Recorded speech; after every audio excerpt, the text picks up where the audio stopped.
Hello everyone and welcome back to Poetry Surprises. Well, today I'm hiding away in the office because it is so hot. The windows are open in the living room where I would normally do the filming, but the wind coming through the window is just heating up the whole flat. Anyway, I'm not complaining about that. What I want to do today is to read a couple of poems about meetings, encounters, and this is a theme I'm going to be exploring over the coming few weeks.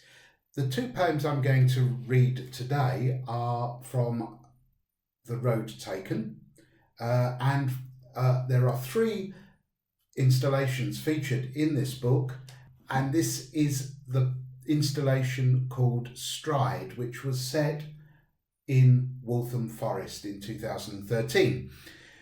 The videos that accompany these readings are actually taken in the place where the poems were originally situated, which in themselves tell a story about that particular place. So another theme for this Poetry Surprises is place, location.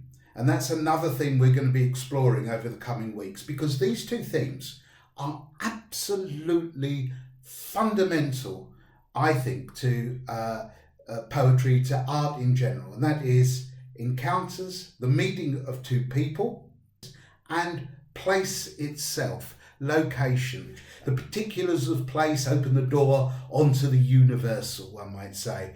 Now, let's have the first poem. It's about a heron. I first came across a heron in my teens, in my late teens, and this poem is about that encounter. A very important encounter it was. It was absolutely right next to me. But to encounter nature in such an intimate way was quite remarkable when you're growing up and maturing. I kind of take it for granted now, but it was a magical moment. So let's have the first poem called Meeting.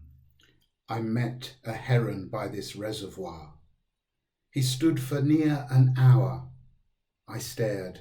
Then as I made to go, up he rose into the air. One epiphany, one still time among so many fleeting times, I just moved on without connection. It's strange how your first encounter with an animal of any kind, even a small little one, is always so memorable and so, even life-changing, really. Anyway, the next poem I want to read is about Pylon. You know, those electrical things with little spiky bits out the side that carry electrical current down to people's houses.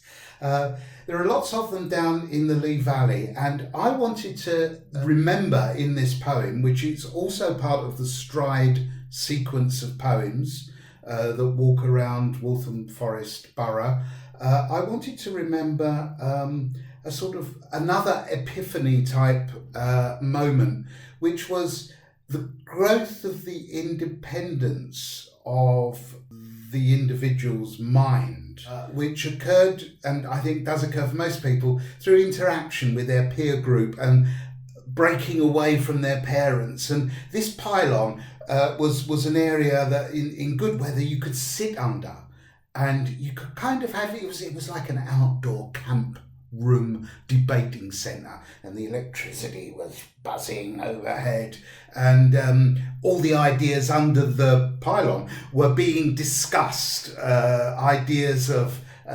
philosophy, ideas about poetry, life, women. It was an open forum for discussion with my mates. That particular summer, which was the famous summer of 76 I'm talking about here, these evenings were spent discussing these ideas that have gone on to form, I think everybody was there, everybody's life, but certainly changed my life. So this is called The Pylon. The pylon thrummed above our heads that endless summer. Our minds became magnetic poles. ideas like iron filings. We feared a storm must break, turn off the heavy heat with lightning's flash that would surely leave us blind.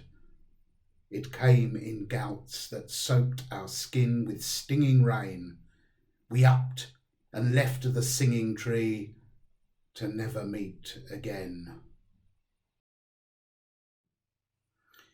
That last line about not meeting again was actually true because, in that summer of 76, we were all at the age where we were about to go our own way and lead our own lives.